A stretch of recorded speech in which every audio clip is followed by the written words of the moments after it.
Sa Re Ga Ma Pa little champion season 5ல இந்த வாரம் அபிஷேகா பாடின பாட்ட பார்த்துட்டு, அவங்களுக்கு தனுஷ் அவர்கள்கிட்ட பேச வைக்கிறதுக்கான முயற்சிய இப்ப சரிகமபா நடுவர்கள் ஏற்படுத்தி கொடுக்க போறதா ஒரு தகவல் வெளிவந்திருக்குது.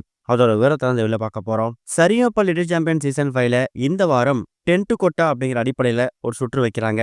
அதுல போட்டியாளர்கள் பாடல் பாடுறது மட்டும் இல்லாம, அந்த பாடலோட திரைக்காட்சிகள் எப்படி சினிமால வந்துச்சோ அதை அப்படியே ரீக்ரியேட் பண்ண மாதிரி நடிக்கவும் செய்யணும். முத்து படத்துல இருந்து வரக்கூடிய தில்லானா தில்லானா, காசி படத்துல வரக்கூடிய என்மன வானில், அந்த வரிசையில கர்ணன் திரைப்படத்துல வரக்கூடிய கண்டா வர சொல்லுங்க அப்படிங்கிற பாட்டை தான் அபிஷேகா சூஸ் பண்ணியிருக்காங்க. அந்த பாட்டுல அந்த ஃபேஸ்ல பொம்மை போட்டு ஒரு மாஸ்க் வரும்ல, அந்த மாஸ்கோட தான் அபிஷேகா ஒரு அதிரடியான பெர்ஃபார்மன்ஸை கொடுக்குறாங்க.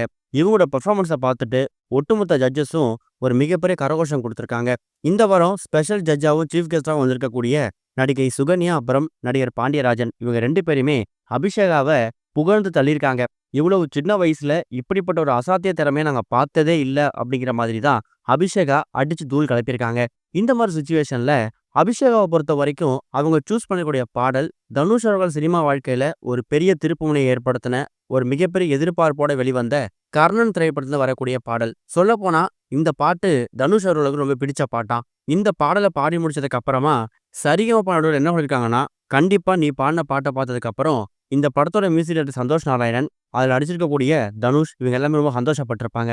உன்னோட பெர்ஃபார்மன்ஸை பார்த்துட்டு கண்டிப்பா என்னைக்காவது ஒரு நாள் உன்னை கூப்பிட்டு பாராட்டினாலும் ஆச்சரியப்படுறதுக்கு இல்லை அப்படிங்கிற மாதிரி தான் சிங்கர் ஸ்ரீனிவாஸ் அவர்கள் கமெண்ட்ஸ் கொடுத்துருக்காராம். இன்னொரு பக்கம் எஸ்பி சேனல் என்ன சொல்லியிருக்காருன்னா, என்னைக்காவது எனக்கு தனுஷ் அவர்களை மீட் பண்ணுறதுக்கான சான்ஸ் கிடைச்சதுன்னா கண்டிப்பாக அவனோட பெர்ஃபார்மன்ஸை நான் அவர்கிட்ட போட்டு காமிப்பேன் அப்படிங்கிற மாதிரி எஸ்பி சேனல் அவர்களும் அபிஷேகாவை புகழ்ந்து தள்ளுற மாதிரி பேசியிருக்காரு. இது ஒன்றும் புதுசு இல்லை. இதே மாதிரி சரிகமபா சீனியர் சீசன் 5ல பவித்ராவோட பாட்டை சாதனா சரிகம அவங்களுக்கு ப்ளே பண்ணி காமிச்சு அவங்க வீடியோ மூலியமா வாழ்த்துக்கள் தெரிவிச்சிருந்தாங்களே, அந்த மாதிரி சம்பவம் நடந்தாலும் ஆச்சரியப்படுறதுக்கு இல்லை அப்படிங்கிறத இப்போதைக்கு தகவல் கிடைச்சிருக்குது. அப்படி ஒருவேளை தனுஷ் மாதிரி ஒரு மிகப்பெரிய லெஜண்ட் நடிகர்கிட்ட இருந்து ஒரு வாழ்த்து வந்துச்சுன்னா அது அபிஷேகாவுக்கு ஒரு பெரிய பூஸ்டப்பா இருக்கும். இது ஒரு பக்கம் இருக்க, அஜித் அவர்களோட 64வது திரைப்படம், அதாவது AK-64 திரைப்படத்துல எந்த மாதிரி உச்ச நட்சத்திரங்கள் இணைஞ்சிருக்காங்க அப்படிங்கிற மாதிரி ஒரு அன்அஃபிஷியல் லிஸ்ட் ஒன்று வெளியே வந்திருக்குது. டைரக்டர் ஆதிக் ரவிச்சந்திரன் டைரக்ஷன்ல அஜித் நடித்து வெளியான திரைப்படம் தான் குட் பேட் அக்லி. இந்த படம் மாபெரும் வெற்றிக்கு அப்புறமா இவங்க கூட்டணி மறுபடியும் உருவாக போகுது. அதுதான் AK-64. இந்த படத்துக்கு அனிருத் இசையமைக்கிறாரு. அதிகாரப்பூர்வ அறிவிப்பு எதிர்பார்த்து ரசிகர்கள் காத்துக்கிட்டு இருக்காங்க.